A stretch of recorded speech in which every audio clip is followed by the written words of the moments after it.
Croeso I Ddiwrnod Wrecsam, Expo'r Wal Goch 2021. Welcome to Wrexham Day of Expo'r Wal Goch 2021. My name is Russell Todd, one half of the founders of Expo'r Wal Goch with Tim Hartley and curators of this expo, which is the first of what we hope will become a regular fixture in the Welsh footballing calendar. Gobeithio eich bod chi wedi mwynhau'r wythnos hyd yn hyn. Mae wedi bod yn hynod diddorol, llawer o hwyl. Hope you've enjoyed the week so far. It's been a lot of fun. It's been really interesting as well. Diolch I pawb sydd wedi ymuno yn ystod yr wythnos. Yr adborth hefyd, ac hefyd diolch o galon I bawb sydd wedi siarad a ffurfio'r paneli yn ystod yr wythnos.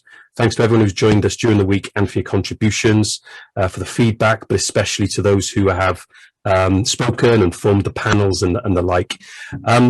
Now running trwy ein sylw at Ddiwrnod Wrecsam, creed a game in Hungary. We now focus on Wrexham Day, where Wrexham is the cradle of the game in Wales, if you like, where the FAW was formed, where the first clubs dominated selection to the national team in the early years, where the racecourse at Cae Ras remains the world's oldest international stadium, and it's also where two of the first superstars of the game, not just in Wales but across the UK, come from.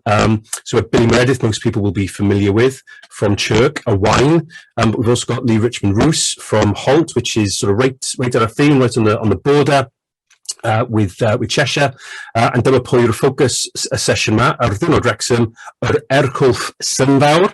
And it's Roose who's the focus of this session, the Wondrous Hercules, which is a description that he received during his life. And now mae dyfu'r pleasure o gwmni Spencer Vignes, ysgrifennydd chwaraeon ac awdur. I have the pleasure now of Spencer Vignes, sports writer and author. Croeso, welcome to Expo'r Wal Goch, Spencer. Thank you very much. Good to meet you, and hello everybody. Crack on with the book, Lost in France. Because like green screen, I've got to be very precise where I hold it. Your book about Leigh Richmond Roose. What do people need to know about you, Spencer? Oh, well, I live in Cardiff now, but I've lived just about everywhere all over the place. Welsh dad, English mother for my sins, grew up in Sussex, Brighton and Hove Albion supporter, but a Welsh supporter as well. So I was one of those many children, I suppose, over the years who've grown up on the M4, you could say. Your earliest memories? The M4. I think for a lot of us, kind of, that'll ring a few bells. But yeah, I've been in Cardiff now for about 15 years or so. And I'm a freelance writer and author. Some people might know me. I used to work for The Observer, various other newspapers, any old rag who would pay me, basically. So in terms of the author bit of that, as I said, you wrote this book, Lost in France. I mean, it's been out a while now, it's fair to say, but I suppose there's been, it was part of, but there's also, I suppose, continued to feel a little bit of an upturn in the interest in this figure, this Leigh Roose, who led a fascinating life, a short life, came to a tragic end on the fields, battlefields of the First World War at the Somme, which we'll come to. But what was your motivation then for writing the book? Well, this goes back a few years to the days when, and you'll identify with this, Russ, to the days when I still had hair, dare I say it. So that kind of dates this as for how long ago it was. Would have been 1999. I had a phone call from a contact of mine asking if I'd be interested in writing a story about a Welsh international goalkeeper who had played in one of these famous World War I games in Christmas 1914, you know, where the Allied and the German troops came out of the trenches, met each other in no man's land and proceeded to kind of swap cigarettes and show each other pictures of their families back home. And then famously, I suppose, when they ran out of anything else to do, they played football against each other. And I'd heard, you know, that there was meant to be one game of football, and it turned out there were many, many games of football, you know, the length of the Western Front. With troops just kind of coming out on that first Christmas, 1914, meeting each other in no man's land, and yeah, playing each other against football, playing football against each other. And I thought, you know, oh, this sounds great, excellent. So I went away, did a little bit of digging about this Leigh Roose character. Of course, this is pre-internet, you know, we had libraries, but there wasn't really much about him, it's fair to say then. And I wrote a story that appeared in the Western Mail, and I'll always remember it, on Christmas Eve 1999. And one of the reasons I remember it was it became apparent in the days and weeks after I wrote it that it was wrong. and I'd actually got the story wrong, although he had been in France at the time, Christmas Day 1914. He hadn't actually been on the front line, it turned out. So he couldn't have actually played in any of these games, you know, on Christmas Day, you know, which were, I don't know if you remember, do you remember Paul McCartney's video for the Pipes of Peace, where they all come out of the, you know, trenches and play each other? I had this vision of Leigh. He was kind of semi-Paul McCartney running around on the battlefield, and he couldn't have been there. And the only reason I found out was in the days and the weeks after I wrote this piece, people phoned me and wrote me letters, no emails, of course, then. And they all had, a lot of people had information they wanted to give me about this Leigh Roose character. You know, did I know this about Leigh? Did I know that about him? And the more that came to me, and I started joining the dots, and that's when I realized that, you know, he couldn't have actually been, you know, right on the front on Christmas Day 1914. But the truth was even more remarkable about this man than the lie, so to speak. And so, as I said, all of this information started coming to me. I didn't really know what to do with it. Part of me wanted to forget all about Leigh Roose, because of course, you know, if you write a story and it's partly wrong, you know, you want to walk away from it, or run away from it as fast as you can. I say wrong, 80%, 90% of it was right. It was just this key bit about this Christmas Day game. And then, and I can't remember who it was in the months, weeks or months after that story appeared, somebody got in touch with me and said, did I know that Leigh Roose's nephew was alive and well and living in Shrewsbury or Shrewsbury. I never know how to say it, but whatever. And his name was Dick Jenkins. And something just told me that I was going to have to go and meet this man, because he was in his mid to late 90s then. You don't want to hang around too long to meet people, obviously, at that age. And so I went off to Shrewsbury or Shrewsbury, however you choose, on the train.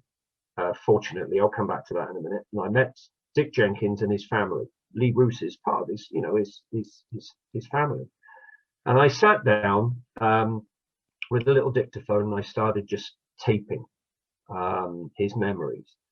And like a lot of people who are maybe at that stage of their life, you know, the short-term memory wasn't too good, but the long-term memory was absolutely exceptional. And he brought Leigh to life for me.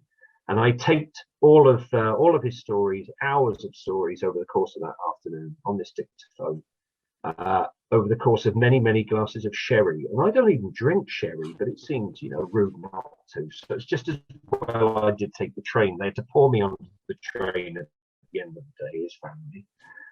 And around about the same time, I also managed to come across other people who had met Leigh or known Leigh, also kind of, you know, in that kind of stage of their life. You know, you had to be really to remember him. This is over 20 years ago, like, yeah, 1999, 2000. So they were all in their 90s as well. And some of them were living in Holt at the time. One guy or his family got in contact with me, and their father had been baptized by Leigh's father, who was a Presbyterian church minister at the church in Holt. And so there were these, you know, I had Dick Jenkins, his nephew, coming to meet other people. You know, I was meeting all of these people, some of who actually could remember him, knew him, you know, well, and were relatives. And I just didn't know what to do with all of this information that was coming to me. But I think over the course of like a few weeks or months, you know, I just thought, there's a book here, there's something else to this, you know, this is something bigger. And I decided that, you know, I think if anyone was going to do it, it may as well have been me. I'd become, excuse the pun, the kind of keeper of all of the information to do with this book. So I thought, well, if anyone's going to do the book, go for it. So I went off, started doing it, and so began a real labour of love, basically, Russ. So as I said, part of Wrexham Day, Ddiwrnod Wrecsam. Holt isn't in the town; it's in the county borough. It's a little bit sort of to the southeast, I think. It's right. I mean, it is literally right on the border, isn't it? It's on the banks of the Dee. You sort of cross over this little pleasant little sort of stone bridge, and you're in Farndon in Cheshire. And Holt, I suppose, is fairly nice, pleasant, affluent little village. But what's interesting in the book is that, in contrast to its perhaps status now, it's had a slightly different reputation back at in Leigh's childhood? Tell us more. It was a little bit rough and ready, to say the least. I think now you tend to picture Holt. It's very nice and commutable for Chester, Liverpool. Maybe beyond. House prices have gone up a lot. Well, they've gone up everywhere, but there in particular recently. You also have this thing, of course, where drinking was banned in certain North Walian counties. At that time, so people used to come to Holt and dump their horses and carts on the kind of Welsh side of the border and cross over into England and drink in the ale houses of Cheshire. And then, of course, at the end of the day, they would come back over with each other before going back to their respective villages, or towns. So yeah, it was the image I got from some of the older people who remembered that time was it was a little bit Wild West, or Wild East, should maybe say. But yeah, very different to today. Very different. So he's at least sort of lower middle class upbringing, fairly comfortable. His father's a minister, as you say, Presbyterian. His father had been a minister in Hay on Wye previously, so there was something of that kind of border connection there that was part of the family's history. Yeah. Yeah. But he goes to the Holt Academy, I think, for a while, which has got another kind of famous connection with H.G. Wells, who studied there, although by all accounts didn't particularly enjoy it. Well, he taught there. H.G. Wells. He did. Yeah, he taught both Leigh and Leigh's brother Edward as well, because Edward's quite famous for apparently at one stage kicking H.G. Wells in the back when he had to referee a football game. He slipped over, fell on the ground, and whether Edward Roose kicked him deliberately or not, I don't know. But yeah, he ended up hating the place, H.G. Wells. So yeah. He hated Holt and he hated the academy. So there you go. But Leigh retained his connections with the village. He would call back a lot, even though, and we'll come to this, he ended up living quite a comfortable kind of high life, I suppose, in London. We had a flat in Mayfair, and albeit someone else was picking up the tab, which we'll return to as well. But he finds his way to Aberystwyth University. But before that, his mother's died fairly young. So he's brought up by his father. What sort of childhood did he have? What sort of upbringing did he have? Yeah, that's right. He never knew his mum. His mum died of cancer when he was only about 1 or 2 years old, shortly after she'd given birth to Leigh's younger sister, Helena, who's also quite a big part of Leigh's story. It was Helena who's Dick Jenkins, who I went to meet in Shrewsbury. Helena was his mum. So he had he had a good upbringing. It was, the son of a Presbyterian church minister, as you say, which brought him into contact with, lots of people in the village and in the area. His dad used to hold open house get-togethers. He wasn't a cold, austere man or whatever. He invited people round for meetings and get-togethers. And the manse, which was where they lived, the house where they lived, was very much a kind of social centre for people. It wasn't a cold kind of out of the way place. And because of this, Leigh got to meet an awful lot of people from a lot of walks of lives, from church ministers right the way through to grave diggers, everything, football players, he just became very comfortable, even as a young man, around people from all kind of different walks of life. So it didn't really matter whether you were, from the high life or whatever strata of society you were from. He was comfortable with you, basically. And I think he got that from his childhood, from that upbringing at the manse, from meeting all the kind of different people that he did. There's an interesting bit in the book where he signs for Aberystwyth Town. So he was already there as a student studying medicine. Yeah. He signs for Aberystwyth Town because he almost wants to get away from that slightly cosseted, I think is the word you use. Yeah. Sort of insulated sort of student lifestyle and surroundings, and he wanted to play for the towns club as opposed to anything, any team associated with the university, for example. But he played football as well in that capacity. But he was drawn to play for the town and to mingle and mix with the fans who'd follow the club. Yeah, that's right. He played football back in Holt as well. I mean, Holt had its own team, Holt Nomads, who went for years until quite recently, only about 10 years ago, I think, club folded. So he loved football. He always had loved football, in particular the goalkeeper position. So I think he did what anybody did. If you move, or you go to college or things like that, you want to play. I don't know whether the university had a team then or not. I don't know whether that outlet was open to him, but he clearly had his eyes on Aberystwyth Town. Got into their first team, as soon as he arrived in Aber. And kind of went from there, and they were lucky to have him. I think they were a good team then, from England, some league sides and things. So that was his first proper kind of grounding in the rigors of kind of adult football. He loved it, and of course he won the Welsh Cup with them in 1900 as well. So that was his first bit of silverware there. I've got a feeling, I may be wrong about this, correct me anybody out there who knows better, but I think his cup winners medal was actually on display in Aberystwyth Town's clubhouse for many years. I've got a feeling it was lost in a fire. I think there may have been a fire or something at the clubhouse a few years back. Somebody told me that apparently his medal went with it, which that's sad. Travesty, real shame. So, but he loved Aberystwyth and played there until 1900, at the end of 1900, and he had a good time there. Thoroughly enjoyed it. I mean, he stayed on after he'd finished some of his studies there, hadn't he? So that was testament to how much he was enjoying the town and the club. But he finds his way to London. His first, I suppose, professional club then, although he retained an amateur status throughout his career. Amateur in inverted commas, perhaps to a certain extent, in the sense he wasn't paid a wage. He wasn't paid a wage, but we'll come back to what he was paid, or how he earned his living out of football in a moment.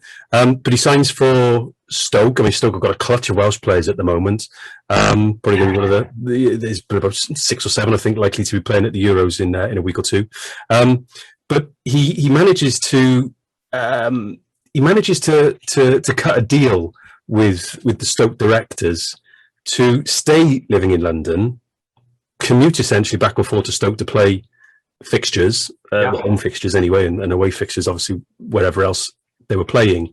But not only to pay his travel expenses, but to pretty much pay every other expense he picked up. You're right.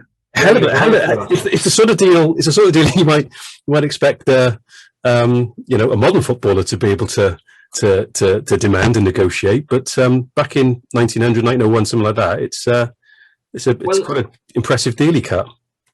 You're right. In his defence, when he first moved to London, his plan was basically to do his kind of postgrad studies for medicine. That was the plan. It was like his future. He saw basically in medicine as being a doctor. So that was his plan of going to London, and he was going to have to study for 3 years for that, possibly 4 years, but definitely 3. So I think what he wanted to do is when he moved that was the reason he moved to London, and he started, he played a bit of amateur football there. He actually played for London Welsh before Stoke, which was, they've got a rugby team now. They had a football team then. And it was kind of Stoke who lured him away from London in many ways. They were the ones who said, kind of like, would you be interested in coming to see us? They'd heard about him playing at Aber. They'd heard about him playing for London Welsh. They'd had him checked out. So it was they in many ways, who were the ones who said, well, come and play for us. And he was like, well, I want to do my studies. I want to do this. I want to stay here. And they were like, okay, then that's fine. You won't have to train. You will just come up for, maybe once a week during the midweek or something, and then come up on weekends, or travel to wherever we're playing an away game. So, in many ways, he was able to dictate that and say that because of and get his way because of his academic kind of, and his career and what he was going to do. But football just took over. Stoke took over, and then by then, of course, he was playing for Wales, and then after Stoke, Everton, then back to Stoke. His career took over, so he never ended up doing his medical exams. That kind of took a sideline to the goalkeeping career basically. And as you referred to, Russ, he was able to kind of bankroll himself by working not as a doctor, but working in the hospitals, you know, as an orderly and doing that, and also through his boot money. You know, he was able to fund himself through kind of like, you know, his expenses, his lavish expenses. And yeah, he claimed for everything, you know, from his furniture for his bachelor pad in London to not just travel expenses and overnight expenses, hotel expenses to entertain women if he met any fans, you know, of the opposite sex, you know, whenever Stoke were playing away or Everton were playing away, you know, book into a hotel room, charge it to the club. He had the finest clothes, again on an expenses account, but clubs were willing to pay that, particularly Stoke to start with, because he was the kind of player who used to add, you know, a good extra 1,000 to the attendances, you know, because he was such a kind of character, not just a good goalkeeper, but a real character kind of like with it, you know. He was the kind of player who people wanted to go the extra mile to go and see. And because people did that, that meant more money were coming in through the turnstiles, which meant it was a win-win situation. Clubs made more money, but of course they were able to kind of pay him more in expenses, which they shouldn't have done and were banned by the FA, but they go around it somehow. Yeah. The bachelor pad. He did have quite a public profile and reputation, and almost a celebrity status, I guess. I mean, he wasn't alone in that regard. People like Billy Meredith did, Viv Woodward, I suppose, Steve Bloomer. There were other players, not a huge number, but he did have quite a reputation with, like you said, with the opposite sex. He used to, you know, more than a few women were made to go weak at the knee with him, and quite possibly a few men as well. Oh, I think, yep, definitely. I think what made, you know, he wasn't the first celebrity football, but I think he was the first, not just Welsh footballer, but I think the first in Britain. I can't think of anybody else, and I couldn't when I came to write the book, who became a household name. And he was a household name because he appealed to women as much as he did to men, which didn't tend to happen with football players then. And what also helped was because he was, you know, there weren't many middle class educated men playing professional football. You had this son of a Presbyterian church minister who was a graduate, who was playing in goal for all of these clubs, and was a very educated man. And he was the first footballer that I know of, I couldn't find anybody else, who also used to write columns for newspapers. The newspapers used to pay him as a columnist, which just, you know, is quite common now, or ghost written, you know, columns and whatever in the name of footballers. They don't write them, you know, very few of them write them themselves. Leigh used to write his himself. So, you know, you've got you've got, you know, all of these different, you know, strands to him, basically. An educated man who can write for newspapers, who's in demand as a columnist, he's in demand as a boyfriend and as a kind of sex symbol, and he's in demand as a goalkeeper as well. So he appeals to lots of different people, you know, male, women, straight, whatever, it's homosexual, you know, whatever. It you know, it's all these different kind of people. It's yeah, you say. He did have a broad appeal. So his Wales career, then, he's still at Aberystwyth when the selectors are sniffing around. Yeah. So in 1899, he's in the running for a game up in Scotland at Aberdeen, but he doesn't get picked. What's interesting is that the keeper who did get picked, and I think for his debut, was Blackpool's Fred Griffiths. What's interesting is that Fred Griffiths also lost his life. He lost his life at Passchendaele rather than the Somme.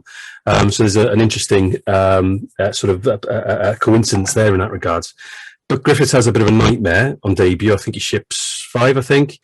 And so he the following year, 1900, the first fixture of that calendar year, he's selected to play at Llandudno. Only one of only 2 times we've ever played there, at the Oval ground in Llandudno, and he does okay. He's playing Ireland, and he's part of a member of. There's a few other debutants. It's quite a raw team. The 2 sort of main stars, I suppose, of the Welsh team are Di Jones and Billy Meredith, obviously, both at Man City. But they win 2-0, and he's up and running as an international. Yeah, and from then onwards, right the way through till 1911, he was the first choice Welsh goalkeeper.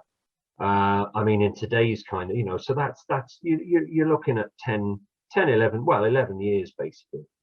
I mean, how many caps, Russ, do you think you get now? If you were 11 straight years as kind of like, you know, the first choice in your position, you'd probably be looking at 100, 110, 120 caps, wouldn't you, I would think? Well, a lot of players are reaching that sort of target. I mean, I suppose Wales tend to play 8 to 9 fixtures a season. So yeah, I mean, it's a fair number. He only won 24, of course, but in those days, that's still a fair number. Exactly, that's exactly what I was going to say. I mean, back then, you know, you were only, you know, there was no World Cup then, there were no Euros, there was very little in terms of kind of playing foreign competition. England used to get quite a few internationals against foreign teams, but it was quite rare for Wales. So really, all you really had were the home international games every year, which of course, you know, went until 1984, didn't they? So yeah, so to get 24 caps over that period of time, you know, from just 3-4 internationals a year, that's pretty good. And he's obviously turning up for Wales. He's putting on whatever the goalkeepers were wearing those days. But that's not all he's wearing, is it? And he had this little thing. Is it a superstition, or is it just a habit he got into? You would wear something else that was a hark back to his Abertown days. He wore an Aberystwyth Town jersey beneath his Welsh jersey every time. Yeah, I mean, I think it was interesting. The early days of kind of, you know, when I was researching this, it was one of the tough things was separating fact from fiction in this. You know, like for instance, I said about, you know, the thing about him playing, you know, it's people said, oh, you know, he played in, you know, this Christmas Day game on the Western Front, and no, he didn't actually. So this was one of those where it was like, well, did he really do this? And yeah, when he played for Wales, he did. I think some people thought he wore a jersey, an Aberystwyth jersey, underneath his top, wherever he played, you know, for Stoke or Sunderland or Everton. And, you know, that, no way, there's no evidence there. But whenever he played for Wales, underneath he wore his old Aberystwyth Town jersey. Yeah. I don't know what state it would have been in by 1911, or whether he asked for a replica one or one to replace it or whatever. It was the same one. All I can say is I just hope he washed it occasionally. Well, it does say, there's a passage in the book, isn't it, that he doesn't, he seldom troubles the charwoman at clubs. He seems to have a bit of a thing for not washing kits. Mind you, if you're a goalkeeper and that's designed to put off centre forwards and stuff like that, it might not be a bad ploy, eh? Yeah. You'd have put the laundry on expenses anyway, even if he did wash it, I'm sure. Oh, definitely. One of the things I noticed as well, he captained Wales once as well. I can't imagine a huge number of goalkeepers back in those days ever captained national teams, or any teams for that matter. But he also played at the very first Wales game that took place at Ninian Park. So although we talk about, and we're celebrating today as part of Wrexham Day, if you like, the northeast, Wrexham in particular, the heart of that is the cradle of the game in Wales. It's obviously where this National Football Museum is going to take place. We'll hear about that a little bit later on. Names like Meredith, Druids, Oswestry, I suppose, early on, you know, Chirk are big names in the annals and the history and the heritage of the game in Wales. By this point, the game is beginning to break out of that stronghold, if you like. There's already been a couple of Wales games at Cardiff Arms Park. This is the first one taken to Ninian Park, where, I mean, the original sort of Riverside club, predating Cardiff City, was still relatively new as well. So there's this sense that, you know, he's travelling more as well with the national team. So he's part of some really kind of key moments in Welsh footballing history and heritage, not least, of course, as a key member of the team, the first Wales team to win the home championship in 1906-07. 1906-07, yeah, it was, and it's remarkable those times. I mean, you say about the first game at Ninian Park and, you know, starting to play in South Wales, and the change happened very, very quickly. I mean, I'll give you an idea. When I was researching this and going back, you know, obviously spending a lot of time in libraries and things, and going back through, you know, copies of South Wales papers and things, well, papers from all over the place. When he won his Welsh Cup Winners' Medal in 1900, I went to look in the Western Mail and South Wales newspapers for reports of that game. Do you know what? It wasn't even mentioned. And yet within a few years of that, of course, you've got football clubs breaking out all across South Wales. You know, within months, you know, you've got the Welsh team, as you say, playing at Ninian Park. yeah, remarkable changing times, as the game, which was always seen as a North Wales game, starts spreading throughout throughout the whole country. Yeah, yeah. Martin Johns touched on some of that with his lecture at that kicked all of this week off as well. He tweeted not so long ago as well a cutting, and I forget from which paper it was, but it was basically explaining the rules of association football for a South Walian audience ahead of a fixture that was taking place, and I forget which one. It might well have been an international, actually. So that's how much in its infancy, I suppose, the game, still, or certainly had been, but certainly probably still was. I mean, maybe by 1906, 07, it's grown a little bit more, as I said, but I suppose winning a home championship, a British championship, is a really important rung on the ladder in raising the profile of the game then in Wales, certainly in South Wales. Oh, very much so. Yeah, very much so. It's interesting what you say about the laws of the game are pretty much, in place by then. Leigh was responsible actually for one of the biggest rule changes that happened at the beginning of the 20th century, because at that time, the early years of the 20th century, goalkeepers were still actually free to carry the ball or bounce the ball up as far as the halfway line, like a basketball player. Although few goalkeepers really, in reality, used to do that. For instance, you imagine yourself, there you are, a goalkeeper, you're bouncing the ball up to the halfway line, centre forward nicks it off you, and of course can just run the length of the pitch, put it in an empty net. So you didn't want to come too far away from your goal mouth, so to speak. But Leigh, he used to do it all the time. He, you're talking big old leather footballs and things. He had a big throw and a big kick on him, but he realised that the further he could get upfield to launch attacks for his teammates, then, the more chance there was of kind of, attacking the opposition and possibly scoring. So he used to carry the ball away from his goal mouth and outside of his penalty area at any opportunity. And in the end, the Football Association got utterly fed up with it. And in 1912, they changed the rules of the game, banning goalkeepers handling the ball outside the penalty area. And that rule came about directly as a response to Leigh and the way that he played. Remarkable. And probably in that regard, then, one of the very first early versions of what we can now know as a sweeper keeper, someone who is almost as comfortable outside of the box as he is in it. Yeah. I think, it was when he went and when he stopped doing it, football just went back to goalkeepers just being, rooted to their line, so to speak, and just kind of, 6-yard box and penalty areas, and they never went outside at all. Kick it clear or anything. So, yeah, and then, of course, it starts again in the 1950s. Foreign goalkeepers start kind of coming out of their area a bit more. The sweep keeper starts again. And then the 1980s in Britain, I mean, some of you will probably remember, Dave Besant at Wimbledon, some of the other goalkeepers. Martin Hodge, I always remember at Sheffield Wednesday as well, who was encouraged by Howard Wilkinson to bring the ball out of the penalty area at any opportunity and launch it downfield. And I've seen a lot of people saying, well, that was quite groundbreaking, that's what it goes back to. But no, Leigh was doing it 70 years beforehand. Yeah. So I think it's fair to say, he had a successful Wales career. I mean, there's a few drubbins in there because, Wales were very much the smaller, poorer neighbours compared to certainly England and Scotland. But, by and large, a fairly successful international career. Runs in parallel very much so with Billy Meredith, who I guess is probably the more, well, certainly 20 years ago when you were exploring the book and doing the research, as you said, Billy Meredith probably was one of the few players that people were aware of that had a certain sort of public profile, modern profile. But they were friends as well, weren't they? They were good friends. Yeah, I think they were the first. I'd go as far as saying they were the first two superstars of Welsh football. First stars of Welsh football. I think the reason why people remember Billy more is obviously Billy kind of, survived World War One and played after the war and didn't die until he was still alive in the 1950s, wasn't he? Yeah. I'm trying to remember when he did die, actually, now. But obviously, he lived that much longer. So, there's interviews of him on audio and things like that and stuff. So, his contribution to football, was documented until, well, within living memory. Whereas Billy, it didn't happen.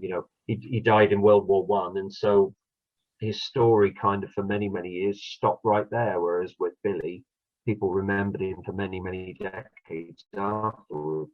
Yeah.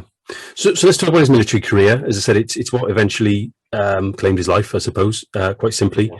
He, you know, the World War One starts in 1914. He initially signs up to join the Royal Medical Corps, because obviously he's got that medical training, that medical background.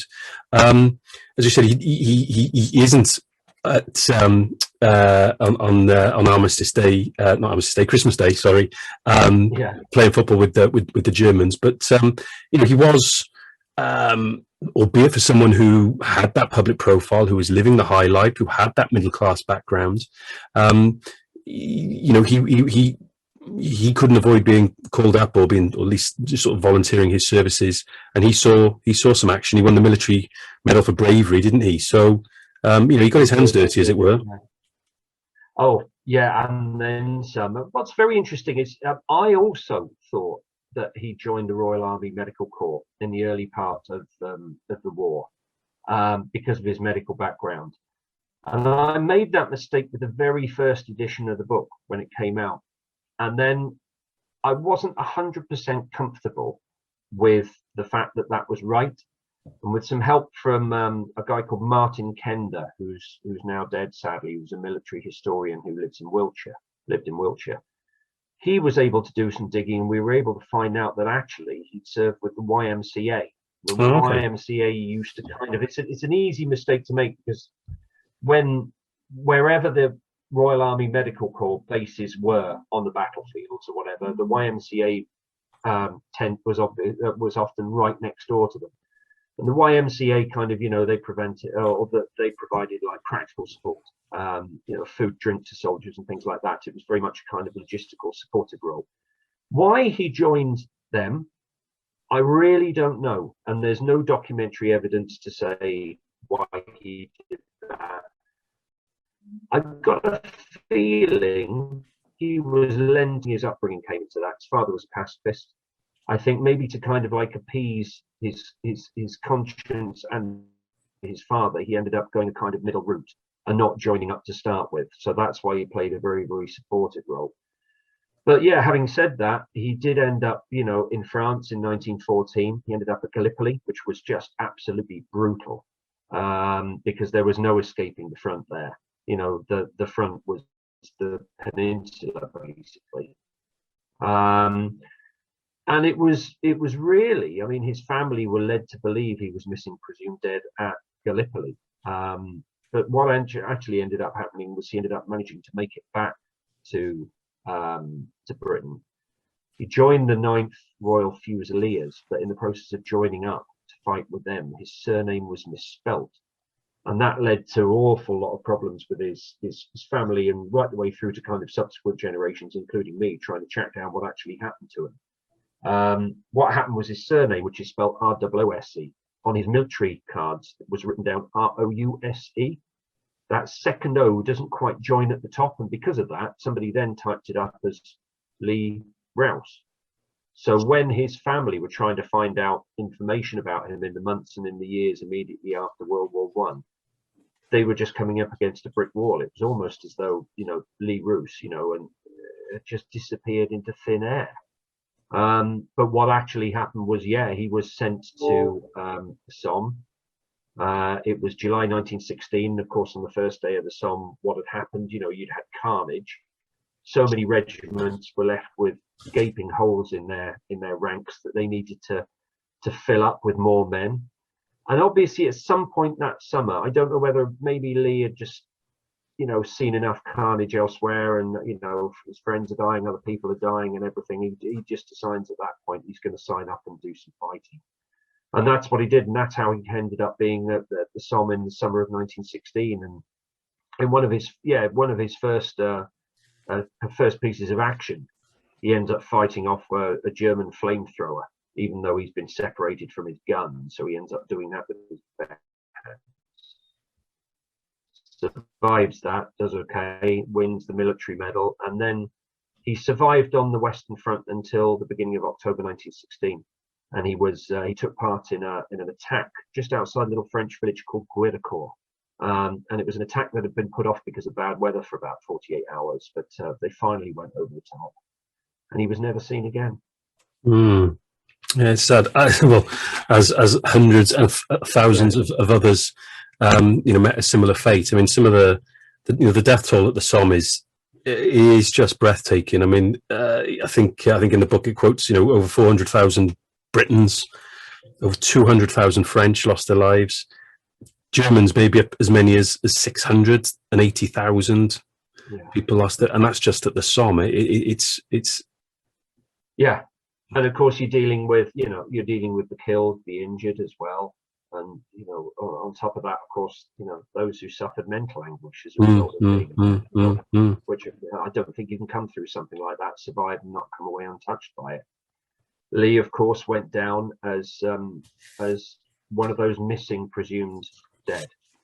So he was remembered, or is still remembered, on I don't know if anyone listening knows about, there's a huge colossal memorial in northern France called Thiepval.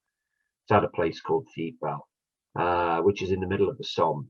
And after World War One, there was a colossal memorial was built by Edward Lutyens, I think that's how you say it, the guy who constructed the monument, in London, the cenotaph. And he built Thiepval, and on it is the name of every soldier, every British and South African soldier who was missing at the Somme. I think there's about 78,000 names, and Leigh is on that. His name is on that. Although, of course, for many years until quite recently, it was Leigh Rouse. His name was spelled on that. And in between, it's funny, the first edition of the book came out in 2008, and the second edition was 2016. And in between those two editions coming out, the name finally got changed.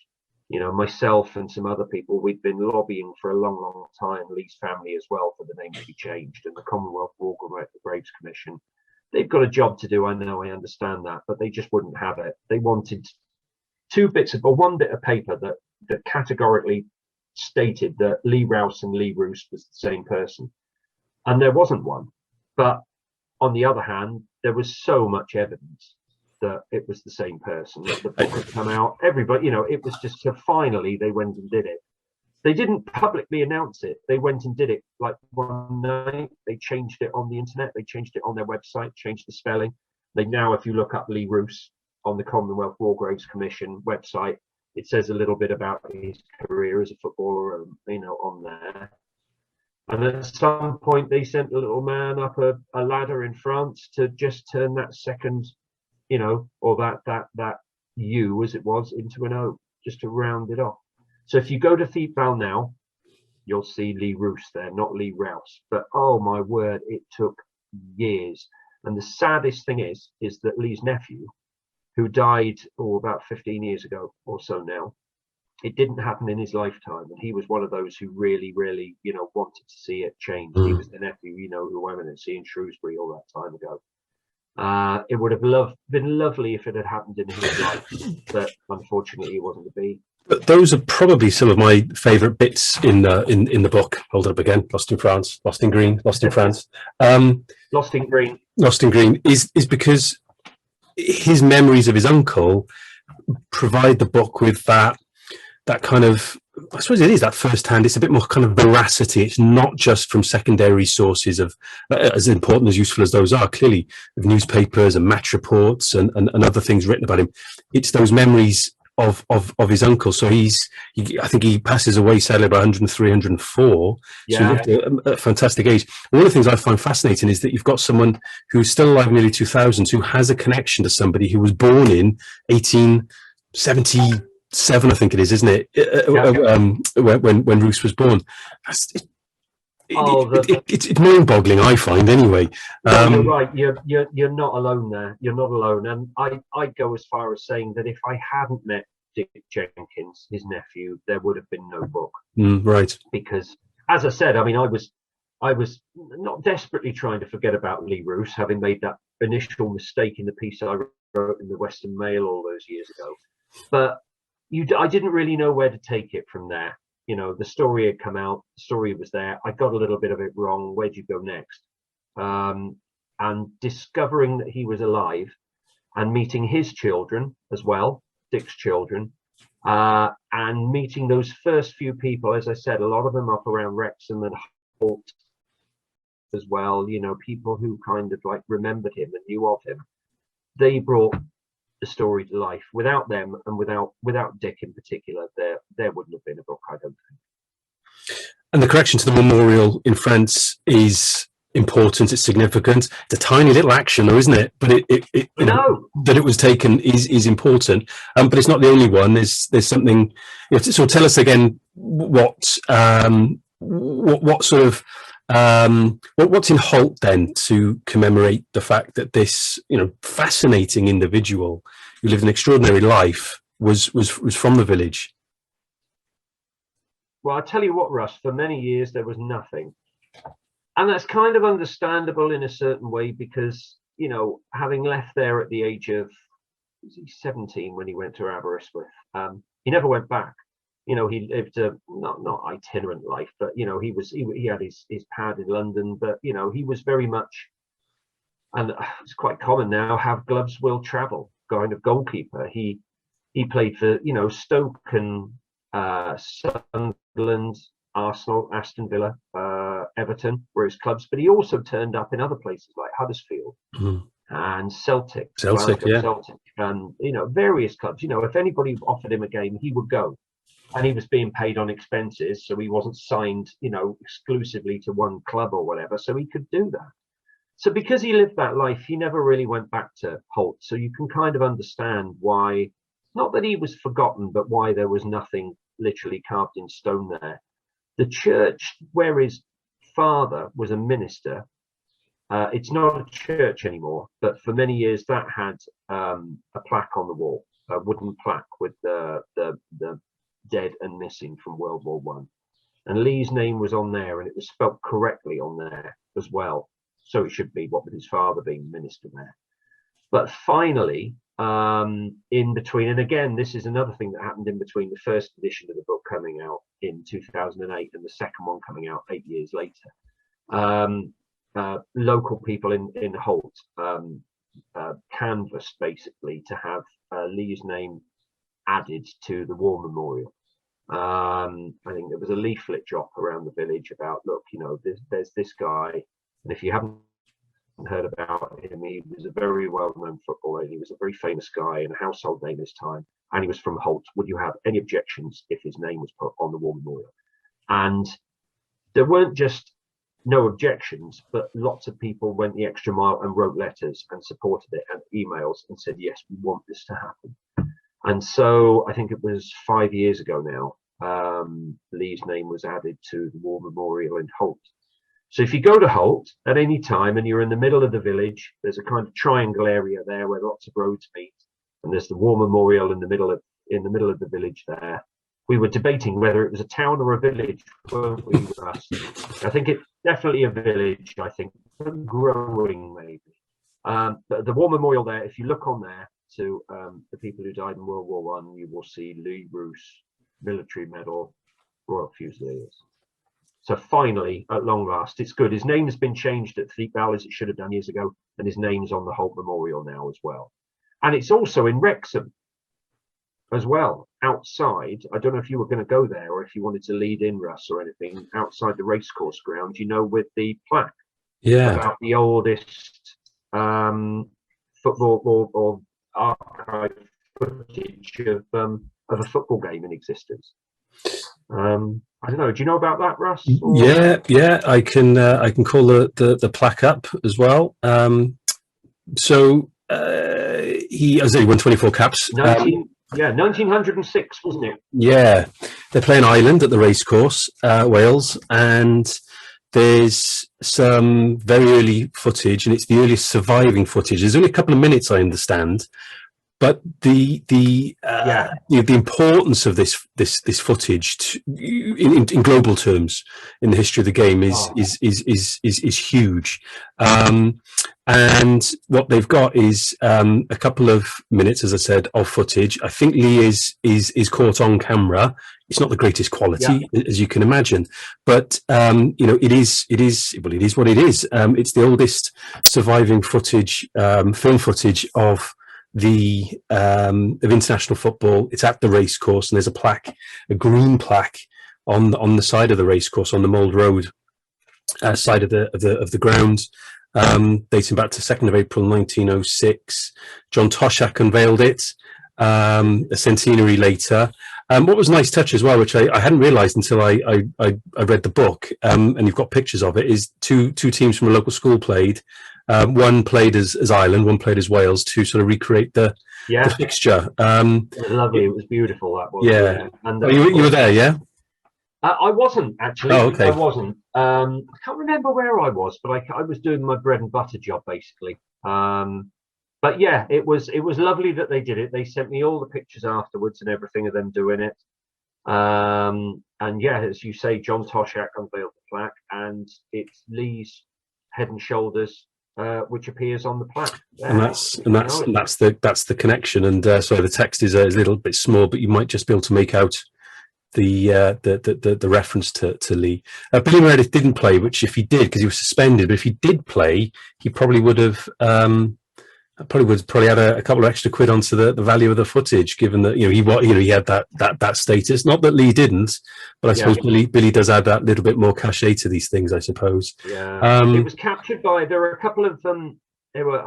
I think in recent years the names of the actual filmmakers who took that footage have become quite well known. There were a couple of guys called Mitchell and Kenyon, and they, I think, were based in Blackburn, and they used to travel around events, fetes, parties, get sporting events and things, and then they were kind of set up afterwards and showed their footage to people who had been there, for a small fee.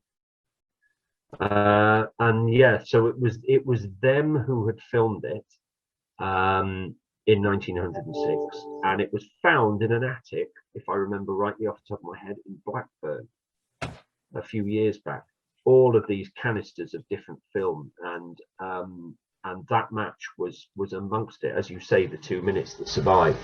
I wonder what Leigh would think about it, because of you think that all the clean sheets he kept and the amazing games he played in, whatever, and the only bit of archive film footage that exists of him in action is of a 4-4 draw, which I think any goalkeeper basically look back on that and probably hold their head a little bit. It wasn't. The two filmmakers, they used to set their cameras up by the goals to capture the action, because why would you want to capture the action in midfield or whatever? So they'd set the cameras up by the goals, and that's why you see, I think Leigh's caught on film 3 times, and 2 of them he's picking the ball out of the back of his net.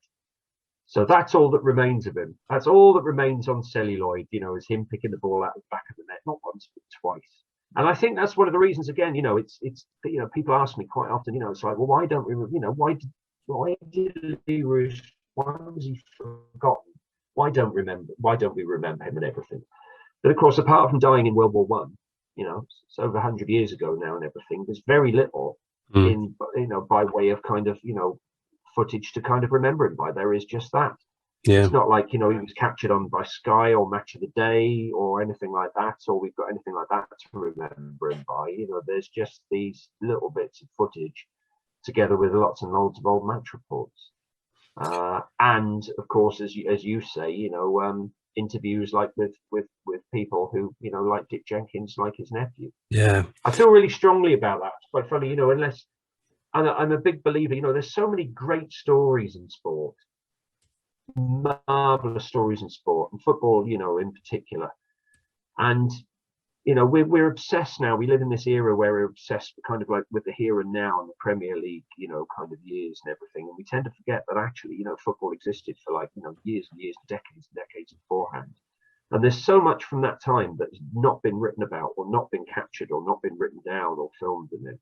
And, I think it's just so important to kind of capture this stuff while it's there, because once the people who were there, you alluded to it with Dick Jenkins, once these people are gone, they take their stories with them, because it was a different era where there were no emails, communication was very different, there's very little in the way of film. So when they're gone, they take the stories with them. So I feel duty bound in many ways to kind of write this stuff down, while we can. Yeah, and absolutely. I'm sure. I'm certain that it will be a theme that crops up again in the session this afternoon with Fran Stovald from Sporting Heritage and Nick Jones, who's the officer taking forward the National Football Museum in Wrexham, which clearly is a fitting location for that, and how important it is that not just artifacts. I think that's the key point as well. It's not just things; it's medals, caps, shirts, match reports, whatever else it is.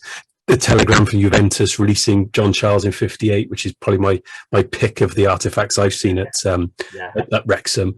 It's also those stories. It's also those memories. Of course, that's as much as that is as important to heritage as any of the things and the objects. Plug the book again. Lost in France by Spencer Vignes. So there's a 2008 edition, 2016. This is the 16. It's on Pitch Publishing as well. On the back, he's referred to as Roose as a soldier, scholar, playboy, maverick, and a footballer. He managed to squeeze in a few games as well. Over 300 actually at the professional level, albeit not as a professional. So he had an impressive footballing career, but just this remarkable life. But sadly, a short life. What else are you involved in, Spencer? If anyone wants to catch up with you as well on the socials, what should they do? Oh, what you mean, social media? And I'm not brilliant at things like that. I am on Twitter at Spencer Vignes, Vignes. It's not French, it's Norwegian. My grandfather was Norwegian and came to Cardiff in the Second World War when the Germans invaded Norway. So that is the kind of, there's a big Welsh-Norwegian connection in South Wales, in the ports and everything. So I'm a legacy of that, basically. So, at Spencer Vignes, just kind of drop me a line through that. It'd be really good to hear. It's been an absolute... I've got a website as well, so that just Google my name, you'll find me somehow. There's only one Spencer Vignes, which can be a good or a bad thing, so you'll find me. So when someone's writing a book about you in 100 years' time, the research will be a bit easier.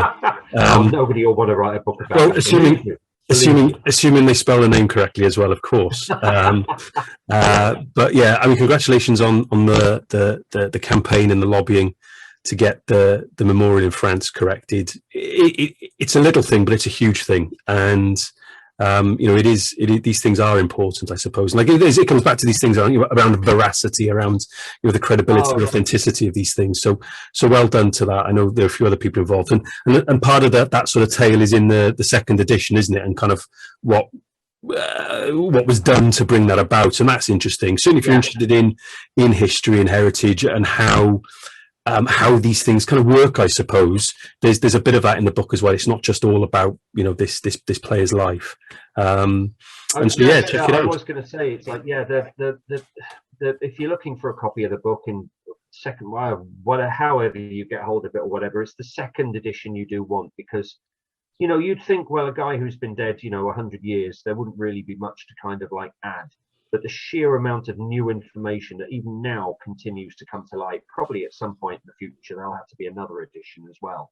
But obviously, I think the first edition of the book shook a lot more information out of the trees, so to speak. So a lot more information came in. And then, of course, there was the big thing about having his name changed on the Thiepval Memorial, which, as you say, it's only a little thing, but it was such a big thing, really, so significant. Because, there was nobody alive called Leigh Rouse. That person just never existed. So why have a name up on a monument like that for somebody who never existed? Yeah. So, Leigh Rouse did exist, and he was a hell of a man, a hell of a goalkeeper, and a hell of a person. So it's only right that he's remembered now properly. I think that's the perfect note to end it on. Diolch yn fawr. Thank you very much, Spencer, for joining us for Expo'r Wal Goch 2021. And be nice to catch up, maybe, and do this in person one day. But for the time being, it's all online. But really grateful for your time.